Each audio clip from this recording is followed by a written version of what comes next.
안녕하세요, 랄프입니다. 안녕하세요, 다니입니다. 야간 매점 오늘 준비한 사건은 미국에서 발생한 조슈아 매덕스 굴뚝 변사 사건입니다.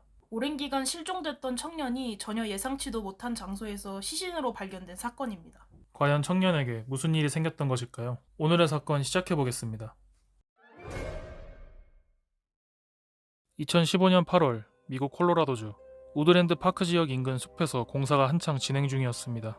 건설업자 척 머피는 재개발을 위해 자신의 오랜 소유였던 낡은 별장을 철거하고 있었습니다. 10년 정도 창고로 사용하면서 사람이 살지 않은 별장이었다고 합니다. 천천히 철거 작업을 진행해 나가던 인부들은 굴뚝 벽을 허물게 되는데요. 다음 순간 인부들은 화들짝 놀라고 맙니다. 굴뚝 안에서 백골 시신이 있었던 것이었습니다. 오랜 시간 그곳에 있었는지 시신은 완전 백골이 된 상태였습니다. 좁은 굴뚝에 끼어 있었던 시신은 특이한 자세였습니다. 엉덩이와 머리가 아래로 향해 있었고 발과 두 팔이 위로 향해 있는 허리가 접힌 상태였습니다. 시신은 얇은 셔츠만 입고 있었습니다. 시신이 발견됐기 때문에 공사는 중단되었고 신고를 받은 경찰은 현장에 출동했습니다. 경찰에 의해 시신은 수습됐고 신원 확인을 위해 치아 분석에 들어갔습니다. 그리고 얼마 뒤 시신의 신원이 확인되자 사람들은 예상치 못한 이름에 충격에 빠지게 됩니다. 그 시신의 정체는 다름 아닌 7년 전에 실종됐던 마을 청년 18세 조슈아 매덕스였습니다.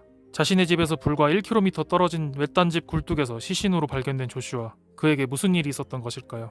1990년생 조슈아 매덕스는 2008년 5월 8일 잠시 산책을 다녀오겠다며 집을 나섰다가 실종됐습니다. 그는 아침 일찍 여동생에게 산책하러 나간다며 숲속으로 걸어갔다고 해요. 종종 혼자 하이킹을 했었기 때문에 동생은 크게 신경 쓰지 않았습니다. 하지만 그 모습을 마지막으로 조슈아는 실종되었고 며칠째 행방이 묘연해지자 아버지는 경찰에 실종 신고를 하게 됩니다. 수색이 시작됐지만 어디서도 조슈아의 행방을 찾을 수 없었습니다. 친구들도 그가 어디로 갔는지 아는 사람이 없었고 목격자도 나타나지 않았습니다. 주변 숲 일대를 수색했지만 소득이 없었고 시간이 흐르면서 수사는 동력을 잃었습니다. 그러자 경찰은 조슈아가 가출이 가장 빈번한 10대라는 점을 토대로 강력사건 가능성을 낮게 판단합니다. 그리고 사건을 실종 처리하고 수사를 종료합니다. 속절없이 시간은 흘렀고 조슈아의 가족들은 그가 정말 가출해서 어딘가에서 새 삶을 살아가길 바랬습니다. 하지만 7년이 지나 조슈아는 가까운 외딴집 굴뚝에서 시신으로 발견되고 말았습니다. 시신이 굴뚝에 처박힌 채로 발견되자 경찰은 타살 가능성에 무게를 두고 수사를 진행했습니다. 백골 시신에 대한 부검이 진행됐지만 특별한 외상은 확인되지 않았습니다.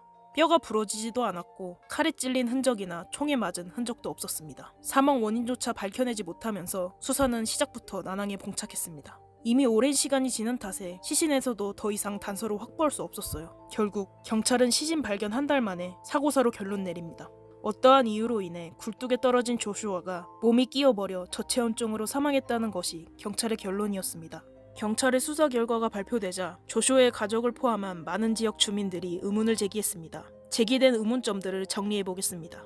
첫 번째, 굴뚝 철망이었는데요. 당시 별장 굴뚝에는 야생동물이나 불순물이 들어오는 것을 막기 위해 굴뚝 외부에 철망이 설치되어 있었습니다. 외부로부터의 침입이 불가능한 상황이었던 거예요. 다만 시신 발견 당시 철망이 뜯겨 있었는지 그대로 있었는지 여부가 확인되지 않았다는 이야기도 있었습니다. 두 번째는 정리된 옷이었어요. 아까 시신이 셔츠 한 장만 입고 있었다고 말씀드렸잖아요. 하의가 벗겨져 있었는데 집안에 접혀있던 상태로 발견되었습니다. 경찰의 말대로 사고로 몸에 끼어 사망했다면 불가능한 현장의 모습이었습니다. 세 번째는 침입 방법이었습니다. 경찰의 발표대로 조슈아가 정말 집에 침입을 시도했다면 창문이나 문을 부수고 들어가지 왜 위험하게 굴뚝을 타고 내려갔냐는 것이었습니다. 네 번째는 굴뚝과 이어진 벽난로 입구가 막혀 있었다는 점이었습니다. 당시 벽난로 입구는 부엌에서 떼어낸 아일랜드 식탁으로 막혀 있었다고 해요. 일반적이지 않은 부자연스러운 가구 배치였습니다. 이러한 의문들을 종합해 유족들은 조슈아가 사고사가 아닌 살해당한 것이라고 주장했습니다. 누군가에 의해 사망한 다음 굴뚝에 시신이 던져졌고 범인이 가구로 벽난로 입구를 막았다는 것이 유족의 주장이었습니다. 경찰에 의해 사고사로 공식 발표가 났고 결정적인 제보나 단서가 나오지 않으면서 사건은 여전히 의문만을 남긴 채 마무리되었습니다. 때문에 사건에 대한 여러 추측들과 괴담들이 떠돌았는데요. 그중 인터넷 커뮤니티에 어떠한 글이 올라옵니다. 자신이 알고 있는 사람이 조슈아를 죽인 범인 같다는 내용의 글이었습니다. 작성자는 자신의 고등학교 친구인 앤드류 뉴먼을 지목했습니다. 고등학교 졸업 후 앤드류는 조슈아랑 어울렸는데 어느 날부터인가 앤드류가 조슈아를 구멍에 집어넣었다는 말을 했다는 것이었습니다. 하지만 그가 이미 다른 살인사건을 저질러 감옥에 들어가 있었기 때문에 제대로 수사가 진행되지 않았다고 합니다. 네, 여기까지가 조슈아 매덕스 굴뚝 변사 사건이었습니다. 현재 사건 현장은 재개발로 대부분 사라져 버렸고요. 무엇보다 경찰이 이제 사고사라고 발표한 자신들의 결정을 뒤집고 재수사에 들어갈지조차 현재까지는 불확실한 상황입니다. 사망한 조슈아는 자연을 좋아했고 작곡과 지필 등 예술 분야에서 소질이 있었다고 해요. 학교 성적도 좋아서 장래가 촉망되는 학생이었다고 하는데요. 그날 외딴 집에서는 조슈아에겐 대체 무슨 일이 있었던 것일까요? 경찰의 발표에 의문이 많은 만큼 사건은 앞으로도 계속 회자가 될 것 같습니다. 네, 저희가 준비한 사건은 여기까지고요. 저희는 다음 컨텐츠로 돌아오도록 하겠습니다. 감사합니다. 랄프였습니다. 감사합니다. 단이었습니다.